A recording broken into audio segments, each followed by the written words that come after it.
Neelu, Kaur, welcome to the Human Capital Innovations podcast. Thank you. I'm so happy to be here. Yeah, I'm super excited to have a nice conversation with you today. We're going to be focusing on bringing mindfulness and stress management practices to individuals, teams, and organizations. And I think there's never been a more important time than this COVID moment. We've been in the midst of this for 14, 15 months now. We're hopefully starting to come out of it, but there's been a lot of stress, a lot of anxiety, lots of challenges and struggles that people have faced over this last year. And certainly within our personal lives, we've needed to be able to deal with that, but it also goes into the organization, and we can't just separate our personal lives from our organizational life and our work life. So we need to find ways as leaders to help our people to manage their stress, to be able to tap into mindfulness practices. And ultimately that will help them, of course, but that will also help our teams, that will help our organizations thrive and be more productive. As we get started, I wanted to share Neelu's bio with everybody. Neelu Kaur is a corporate facilitator, leadership and NLP coach, and stress management specialist. She holds a BS from NYU Stern School of Business, an MA in social and organizational psychology from Columbia University, and is a certified NLP master practitioner and coach from the NLP Center of New York. Neelu has 15 years of experience specializing in adult learning and leadership development in large organizations ranging from financial services, consulting to the tech industry. She is a certified yoga instructor and an Ericksonian trained hypnotherapist focused on bringing mindfulness and stress management practices to individuals, teams, and organizations. What a wonderful background, a skill set that's very much needed in the organizations of today. Before we launch on into the conversation, anything else about yourself that you would like to share with listeners by way of background or personal context? No, I think that's a pretty thorough bio, so we can just talk and then perhaps I can shed more light as we move further in our conversation. Okay, great. Well, so let's start with the general idea of mindfulness. Now, again, we're all dealing with lots. That's not new. Life is messy. People have their struggles. Everyone's dealing with stuff. But I think this last year has been particularly challenging for probably most people. Let's start with mindfulness. We've talked about it before on the podcast, but I would love to hear your approach, your definition to mindfulness, why it's important, what some of the benefits are, and then we can start to talk about how we can apply that within a workplace setting.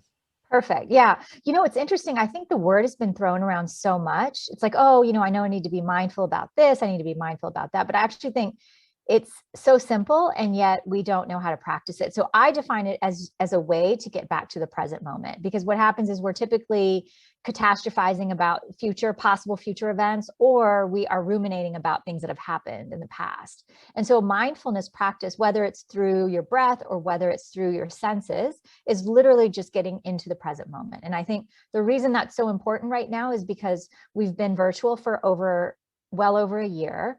And we have so much going on in our backgrounds, and we're distracted, and we're trying to work, and we're trying to be productive. And we have all of these things going on with health in our families. And so being mindful or having a mindfulness practice, I think, is super important, even if it's just 2 minutes or 5 minutes a day. And I think ideally, sorry to cut you off. No, that's great. And so you mentioned, it really doesn't need to take a long time, 2 to 5 minutes a day.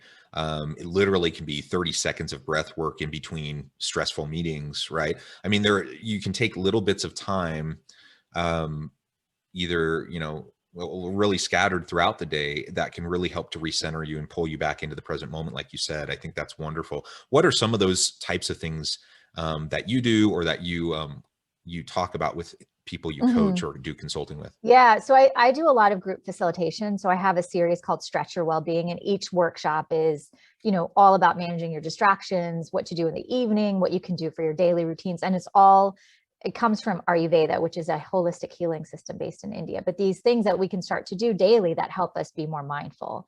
And so one of the things I recommend doing is adding buffers between your meetings. It's so simple, and yet we don't do it because we're on Zoom or whatever platform we're using. It's like we just schedule back to back to back, and there's absolutely no time to reset. And I see you smiling, so I think you can resonate with that. I absolutely can. It was not great before the pandemic, but it seems like now everyone's so quick to schedule virtual meetings. And I've had days where I've literally had like 8 hours straight of back to back to back to back to back meetings. And it's crazy, right? Yeah, and some organizations actually have a like cutoff. So if it's a 45 minute, if it's an hour meeting, it's only 45 minutes. So you have 15 minutes. And some organizations are actually making this like a mandate, right? So there's Yeah, different that's things great. that are, yeah, there are different things that are going on in different companies that are really taking into consideration that there's no time to reset and there's no time for downtime between your meetings. And so downtime is when you're sort of introspective, when you can strategize, when you can think about the next thing. And if we go back to back to back, we just can't do that. So it's like, that's one really easy tip, is just to have a buffer between your meetings. And Yeah, the can other I thing can I that, just comment on that oh, too of real course, quick? I please. mean, so clearly from a mindfulness perspective and a stress management perspective, I think having those gaps is really important. But you also just mentioned, and I think it's worth highlighting, that from a strategic perspective, I mean, if you're going from back to back to back meetings all day, there is no way that's going to be productive. There's no way you're going to actually be able to process everything that's happening in all those meetings all day long. And so what you end up doing is going through the motions, and you're just there, to say that you were there, but you're probably not contributing meaningfully in all those meetings, or you're not learning or listening intently or getting everything out of those meetings that you could or should. You're certainly not strategizing because you just have no time to process or to deal with the information. It really is not a good idea. And Right. so I love that, as you mentioned, that organizations should be proactive about that. Not even just from a mindfulness standpoint and a mental health standpoint for your people, but Mhm. just a pure productivity standpoint. I mean, goodness, like limit the number of meetings, provide gaps in those meetings. I think that's wonderful. And also, like, ask yourself, do I need to be in this meeting? Like, that's the first and foremost, because there's meetings just for the sake of meetings. I work for myself, so I'm very careful as to the meetings I schedule, but I still see things pop up on my calendar that I accepted months ago. And I'm like, why am I in this meeting? So it's like, really, the first question is, do I really need to be here? Am I going to be productive? Am I going to offer anything? Because if you're not, then there's no point in spending your time and wasting the time of other people. So I think the first question is really to do like an audit of your calendar and say, do I actually need to be in these meetings? And if you do, make sure you have time to actually process the information so that you can add value. Otherwise, you're just going like a robot in autopilot from meeting to meeting. Yeah, and I mean, this episode isn't about meetings, so Yeah. we can get back to mindfulness and Yes. stress management here in a Yeah. moment. But I will Yeah. say one more thing about meetings before we shift back, and Yeah. that is, for those people who are scheduling meetings, please, I mean, like you said, if I am the one accepting those invitations, I need to be aware and sometimes even push back and say, no, I really don't need to be at that meeting, or have someone else on my team go to the meeting in my place or whatever. But the people scheduling meetings need to think about that too. Who really needs to be there? And I think we were a little bit more aware of that question before the pandemic, but now that we just have all these virtual meetings, people are like, it doesn't matter. Like we don't have physical space constraints. And so I've been in meetings where literally there's like 100 people, where previously, you'd have a small group of maybe 15 around a Hmm. table. And now we just have all these people in this virtual meeting, and it's really rather silly. And so just don't send out invitations to people that don't really need to be there, where it's not going to be beneficial to them or to the purpose of the meeting. And then, of course, so many other things we could talk about meetings that are either ineffective or, to try to improve them. Yeah. It's But interesting. I go know ahead. we want to get into stress management and mindfulness, but meetings take up so much of our day that I think it's such a focus. So I have one last comment about meetings. I love this. I heard this before. I think it's Amazon. So they say that if you only want the number of people in a meeting that could eat a large pizza pie. So 5 to 7 people is if you're brainstorming, if you're actually trying to Yeah. strategize and do anything, because if you have more than that many people, you're not really going to get your voice heard, and there's going to be, it's not really a productive meeting. So to ask yourself what type of meeting, and then how many people actually need to be there, and who are the key stakeholders that actually need to be in that meeting. Yeah. Yeah. I love it. Great Yeah. tips. Yeah. Okay, so clearly having some gaps throughout your day, to be able to reset, to be able to refocus, recenter, do a little bit of strategizing. I think all that's really important. Other thoughts on approaches to getting back to the moment?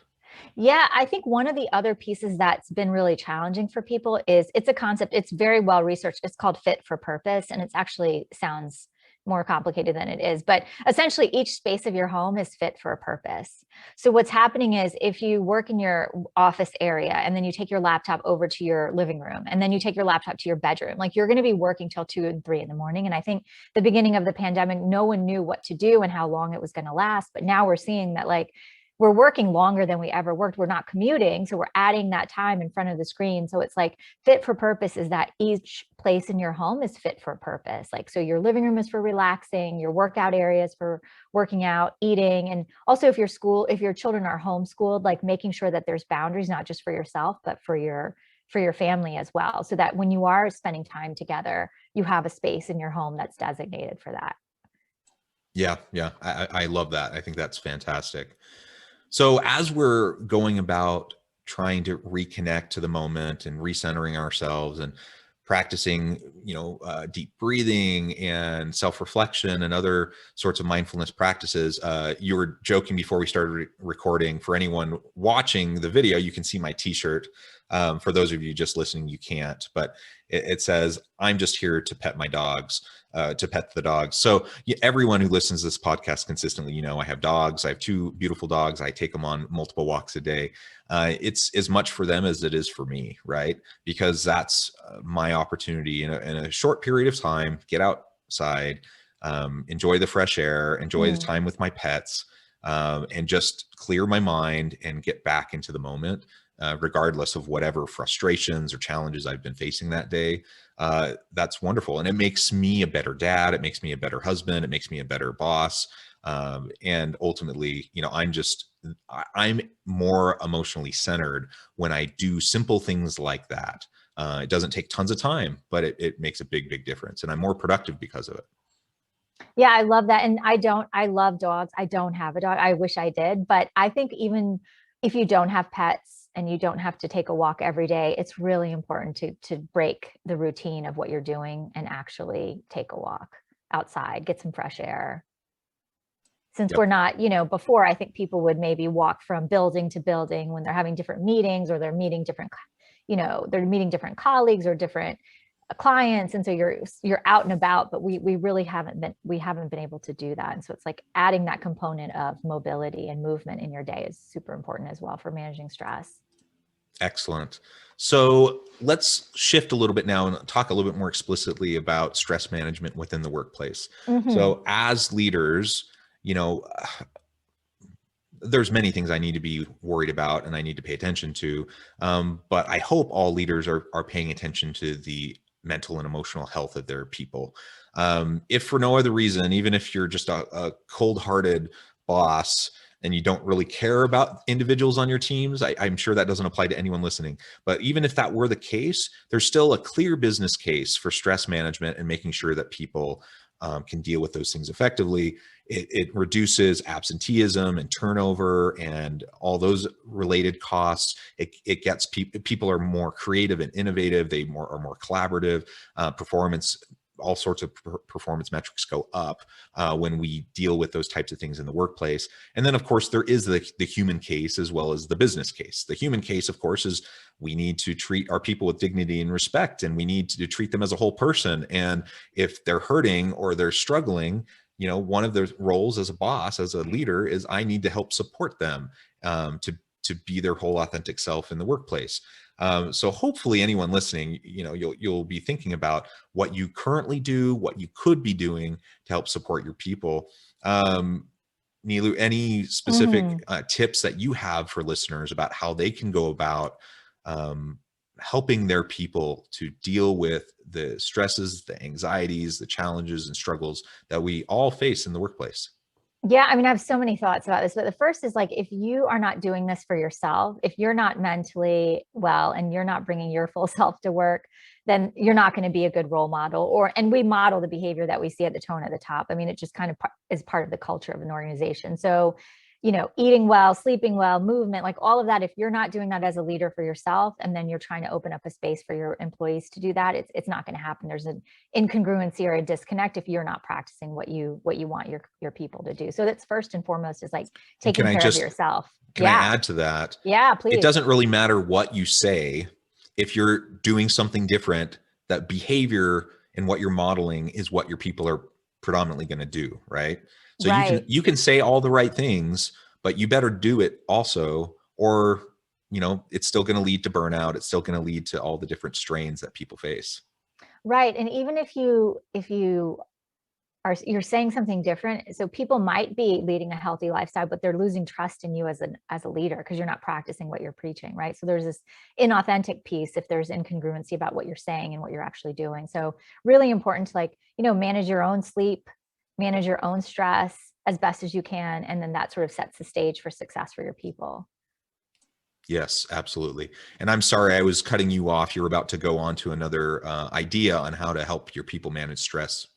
One of the things that I think is happening is we assume business as usual. Like if no one comes to you and is complaining, or no one says like, hey, I'm really struggling, you just assume everyone's okay. So I think right now, especially again, since we've been virtual for over a year, it's like to have more frequent check-ins, to maybe do something different. So there in the beginning of the pandemic, there was these like happy hour Zoom meetings. Like maybe that's not it, right? Maybe there's something else you can do that's a more connecting, sort of psychologically safe activity with all of your people, or have your, people managers do that with their people. But ultimately, it's like a constant, regular reach out to actually ask, how are you doing? Because I think leaders assume like if they're not hearing anything, then everyone's just fine. Yeah, and proactively asking that question repeatedly. And to your point, at the beginning of the pandemic, last March, last April, I saw leaders, I was really quite impressed actually, that leaders seemed extra willing to slow down, step back, check in with their people, see how they're doing, try to provide even more than, maybe they had done before, try to provide more emotional support, and just to help everyone know that, hey, we're in this together. This is a challenge for everyone. We're going to get through this. And then as time went on, some leaders continued to do those things, but many just kind of started, again, like you said, it's life as normal, getting back to just your day to day, and forgetting that we still need these check-ins. And in fact, as the pandemic progressed, I think those challenges started to pile up and build up, and pandemic fatigue is a very real thing. I mean, people were dealing with it. My kids are all now back in school in person, but I have 6 children who are all doing school at home for 8 months, something like that. And that's a huge load. Trying to do your work, and my wife works. And so we're juggling our work from home with helping our kids do their school and everything else that goes on with life. Those are the types of things we just have to regularly check in. And it shouldn't take a pandemic to get us to do it. But hopefully this maybe was a wake up call to the necessity of empathy and caring, genuine caring for our people, and how important that is. Yeah. And I think there's so many components in that, in what you just said. And even like before the pandemic, I know a lot of leaders I worked with in different organizations, they were very much like, I need to see you in order to believe that you're working.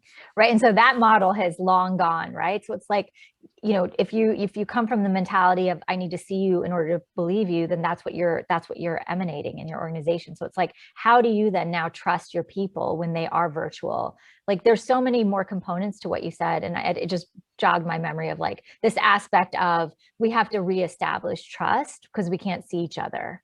Right. And sometimes in most organizations, they're so screen fatigued and Zoom fatigued that they don't turn their videos on. So there's even more this exacerbated component of like, hey, I don't see you. So how do I actually trust you? Right. And so then there's this stress about, is this person actually working? If they logged off at 5 p.m., what are they doing? Right. Like as a leader, you want to be mindful that there's 100 million things going on in that person's life. So they might log on at 7 p.m. and finish what they need to finish. But a little more flexibility is really important for leaders to have. Yeah, I was doing a coaching session with a CEO last week, and that exact point came up. He was talking about his weekly team meetings, and how he's just frustrated because over time he's seen more and more people turning off their videos, and trying to understand why that would be the case and what he can do about it, because he wants everyone to have their videos on. And so we talked through some of those issues that you just mentioned, and part of it was just asking him the question, why do you need them to have their videos on? I mean, I'm a believer, like if we're not in person, I would love to have everyone have their videos on as much as possible because we can interact a little bit more. But there are reasons why people decide to turn their videos off in meetings. And so we need to be aware of those. We need to be asking ourselves about the regular cadence of the meetings that we're having. You know, who is included in those meetings, things that we talked about earlier in our conversation today. But just to reiterate your point, it really is a pressing challenge that I think many leaders are facing. And this idea of FaceTime in the physical office versus FaceTime in a virtual world, and how that intersects with the trust of your people and the empowerment of your people, and micromanaging versus autonomy. I mean, these are all really important conversations. And ultimately, you know, I say this again and again and again to leaders, to my students, to listeners on this podcast. It's not really about the amount of time that you spend doing your work. It's really not, it doesn't matter when you do your work. It's not about how long you do your work. It's not even really about how you do your work. It's just about what you're able to produce. And Right. if you're productive and you're creative and you're accomplishing everything and more that your boss wants you to do, who cares how you're doing it? Who cares if you have your camera on? Who cares if you're doing it at 2 a.m. or 10 at night, or 2 p.m. And so we need to loosen up a little bit. I think we need to let go of the control a little bit, trust in our people a little bit more. And I understand that can be a challenge, especially if you feel like you've been burned by employees in the past. But I think that's something we constantly have to be striving for as leaders, to develop that mutual accountability and trust with our people. And that in and of itself can go a long way in reducing the stress and anxiety that our people feel. Yeah. And I think, to get really creative. So as a leader, if people are not, well, ideally, if you have your video on and you ask others to have their videos on, chances are that your team will turn their videos on. But let's say they're not turning their videos on and it's repetitive. You might want to get a little creative about the way in which you connect with your people. So that could look like, hey, let's all take a walk together. So just dial in via phone and let's all take a walk together. This is a brainstorming session. So there's other ways that you can connect and check in with your people. And I think we need to, yes, it's great to have video, but we are also fatigued from it as well. So getting a little creative on the way you connect with your people is something to start considering. Yeah. I think that's wonderful. Well, this has been a very fascinating conversation. Yes, We've really yes. only just scratched the surface. I really appreciate all of your insights and all of your tips. And perhaps I can have you back on another time so we can continue to explore this together.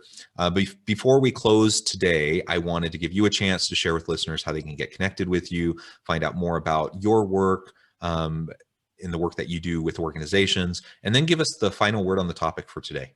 Sure. So you can find me on my website, neelukaur.com. And on LinkedIn, I'm very active. That's my most active platform, and also Instagram. And it's all under my name, Neelu Kaur. And let's see, what was your other question? Oh, my work with organizations. So yeah, if you look at my website, you can see the organizations I work with, and then we can, connect, and I can share some of the work that I've been doing with individuals and teams. And my final thoughts on stress management and mindfulness is that whether you're a leader of an organization or you're the leader of your home and your family, if you're not present, no one around you is going to be. So you want to model the behavior. And I think that's really important. Well said. I think that's perfect. Great insight. I encourage listeners to reach out, get connected with Neelu, find out more about what she can do for you and your organization. And as always, I hope everyone can stay healthy and safe, that you can find meaning and purpose at work each and every day. And I hope you all have a great week.